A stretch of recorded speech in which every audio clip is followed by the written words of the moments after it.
Bonjour et bienvenue dans la suite de ce cours. Le premier chapitre, l'air humide. Comme je vous ai expliqué, le premier chapitre, l'air humide, c'est l'un des cours les plus importants dans le domaine du génie climatique. Au début, dans les premières parties, on a vu une généralité sur le métier, sur le génie climatique et les installations et ses installations. Après, on a vu le diagramme de l'air humide, on a expliqué c'est quoi ses grandeurs caractéristiques, on a parlé de la température, de l'humidité relative, la teneur en eau, etc. Et là, on arrive à l'enthalpie spécifique. L'enthalpie spécifique est la quantité d'énergie thermique ou chaleur continue dans l'air humide ramenée à 1 kg à chaque fois. Et comme je vous ai expliqué, 1 kg, on ramène les calculs à chaque fois à 1 kg, c'est justement pour simplifier les calculs. Et ça permet de calculer les puissances thermiques reçues ou cédées en fonction du traitement, chauffage ou climatisation. Et c'est avec cette enthalpie-là qu'on arrive à déterminer les puissances des batteries chaudes et des batteries froides. Voilà. Alors, pour la formule de base pour l'enthalpie de l'air humide, on a l'enthalpie de l'air humide est égale à l'enthalpie de l'air sec plus l'enthalpie de la vapeur. On divise ces deux-là en deux et chacun a son calcul spécifié. Alors, pour l'air sec, HAS, l'enthalpie d'air sec est égale à la masse fois CPAS, c'est la capacité calorifique de l'air sec, fois θ, les températures. Pareil pour HV, sauf que ici on rajoute toujours la chaleur latente de vaporisation de l'eau qui est de 2500. Et bien sûr, si vous voulez, on n'a pas du tout la même chose pour la capacité calorifique pour l'air sec et pour l'air et pour la vapeur. Donc ici on a normalement c'est 1,83, je me suis trompé, et ici 1,005. Alors et là dans ce côté là, voilà, je vous explique juste pour cette formule là. L'enthalpie de vapeur est égale à la masse de vapeur fois l'ensemble, cet ensemble là, la chaleur latente de vaporisation 2500 plus la capacité calorifique de la vapeur fois θ, la température de cet air. Mais pour simplifier les calculs, on remet nos calculs à chaque fois à 1 kg et du coup on divise par la masse. Comme ça on a au final HAS kJ par kilogramme. Et vous allez voir que ici les calculs sont très simplifiés. Pour les gens qui n'ont pas bien compris c'est quoi la capacité calorifique, si vous voulez, si on prend un air à une température définie, la capacité calorifique c'est la quantité d'énergie qu'il nous faut pour augmenter la température de cet air à 1 degré. Et c'est là où intervient les températures θ pour le nombre de degrés auquel on veut ramener l'enthalpie spécifique. Donc là, si par exemple je prends l'exemple de 15 degrés et que CPA 1,005 c'est pour 1 degré, et donc là on fait le calcul 1,005 fois θ de 15 degrés, là on va tomber dans les 15 kJ. Et c'est à ce moment là on dit il nous faut en fait des résistances thermiques ou une batterie chaude de 15 kJ à peu près avec un rendement. Voilà, ça c'est dans les calculs un peu détaillés qu'on va voir par la suite. Contrairement à l'enthalpie de l'air humide, là on retrouve toujours cette valeur là de 2500 qui est la chaleur latente de vaporisation. Et donc ce qui nous ramène les calculs simplifiés à 1 kg. Donc HV l'enthalpie de vapeur est égale à 2500, et ça c'est en kilojoules, en kilojoules par kilogramme, plus 1,83 fois la température qu'on a choisie. On revient au calcul global, parce que là, sur ce tableau-là, on a parlé de l'air sec et de l'air humide. Et comme je vous ai déjà expliqué, l'air humide est composé de l'air sec et de l'air et de la vapeur.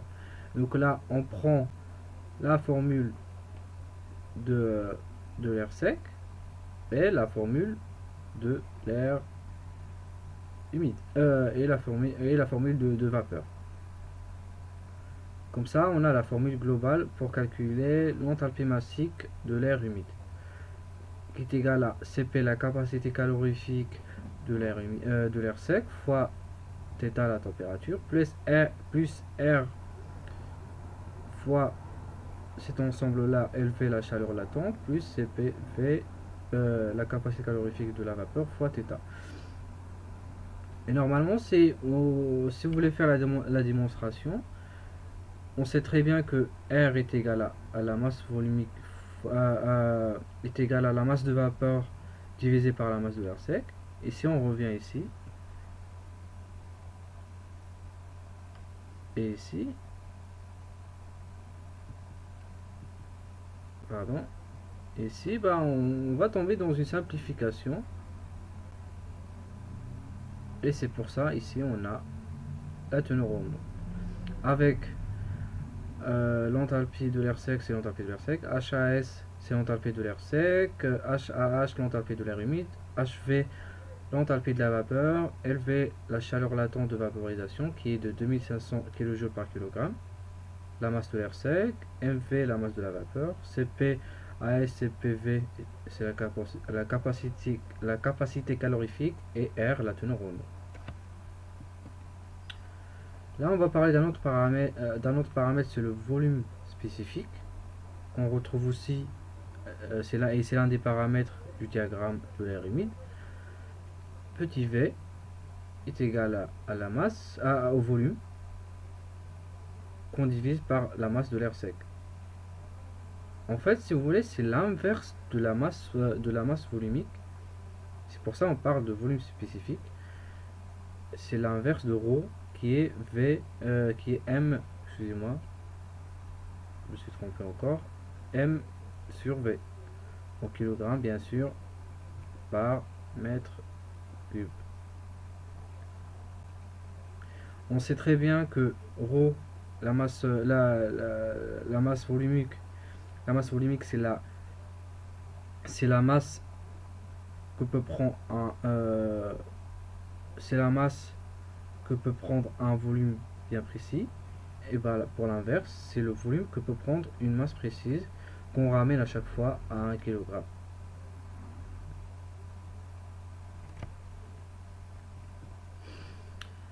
Là, on va parler de la température de rosée. C'est important à savoir aussi.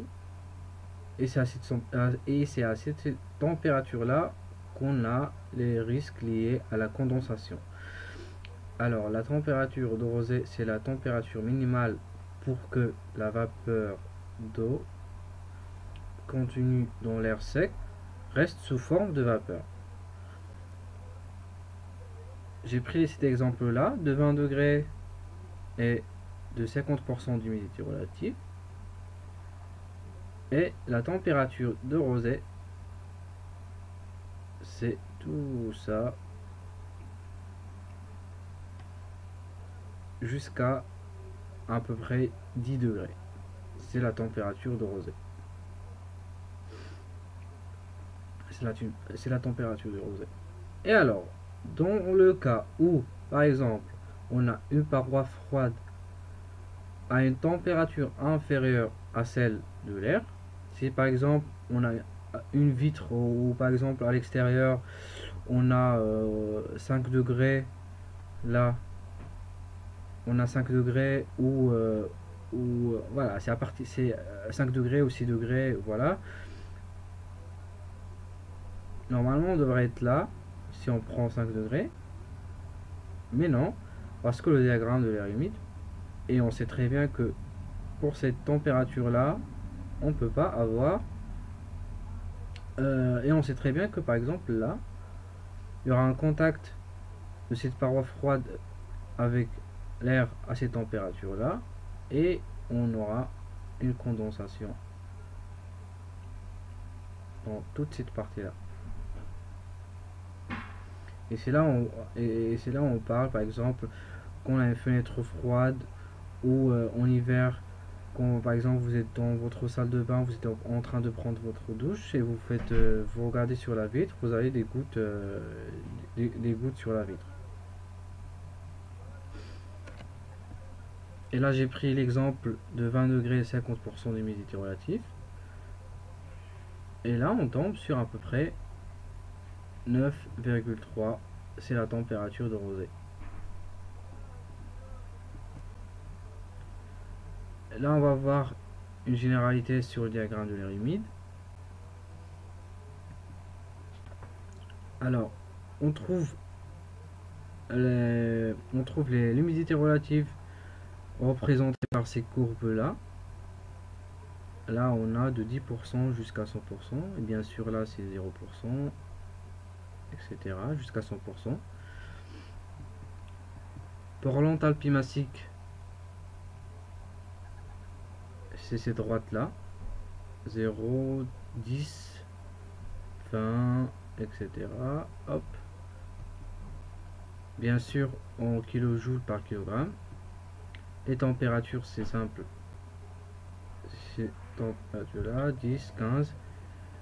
Et on est parti jusqu'à 50% parce qu'en général on est dans les voilà, on est dans les moins 10. En fait c'est les conditions climatiques générales dans la Terre. Sur Terre c'est de moins 10 jusqu'à 50 degrés. La teneur en eau, c'est cette partie là est représentée par ces droites là. Il faut faire très attention aux unités. Là on est, moi j'ai pris un diagramme avec une teneur en eau de grammes par kilogramme. Vous pouvez bien sûr trouver un diagramme avec kilogramme d'air avec kilogramme d'eau par kilogramme d'air sec, et c'est pour ça en fait quand vous allez faire vos calculs, vous allez toujours revenir ou convertir les grammes en kilogrammes. Le volume massique ou le volume spécifique, c'est avec ces courbes là. Là, je vais vous montrer un exemple sur le diagramme de l'air humide. On va prendre une température et on va prendre un point, au hasard, et je vais vous expliquer comment on peut trouver les températures, et les autres paramètres. Alors là, je vais prendre, voilà, au hasard, mais vraiment au hasard, je vais prendre, voilà, ce point là. Alors, on arrive, hop, on vient ici, on va commencer déjà par les températures.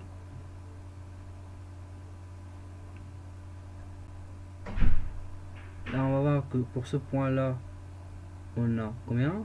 20, 21, 22, 23 degrés. 23 degrés. On a 23 degrés. Hop.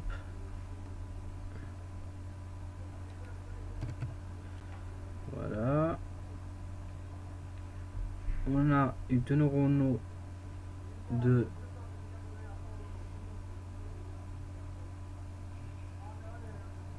6 grammes par kilogramme d'air sec.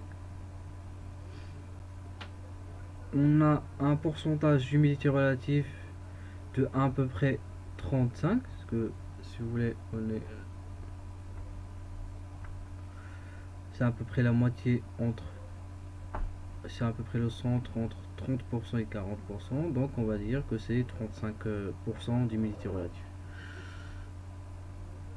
Pour l'enthalpie massique de ce point,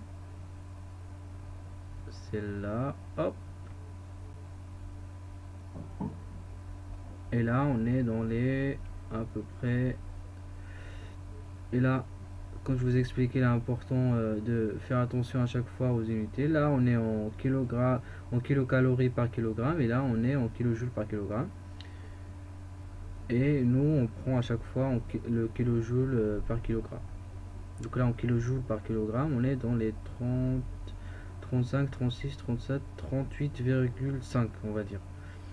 38,5, hop.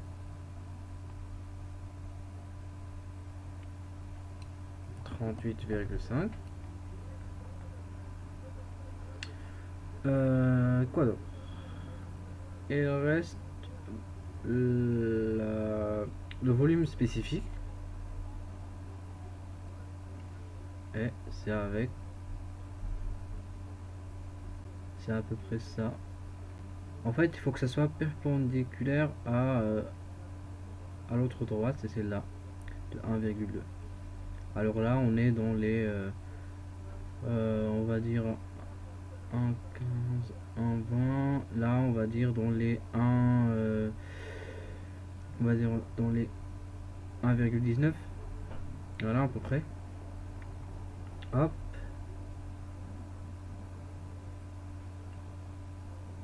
Voilà, hop. Donc ça c'est bon, ça c'est bon, ça c'est bon. Et on va regarder les températures de rosée. Hop, c'est ça. On part jusqu'à la fin, là. Et là on dit que la température de rosée de 23 degrés à une teneur en eau de 6 grammes, c'est à peu près 6,5. Voilà pour ce point là et pour le diagramme de l'air humide.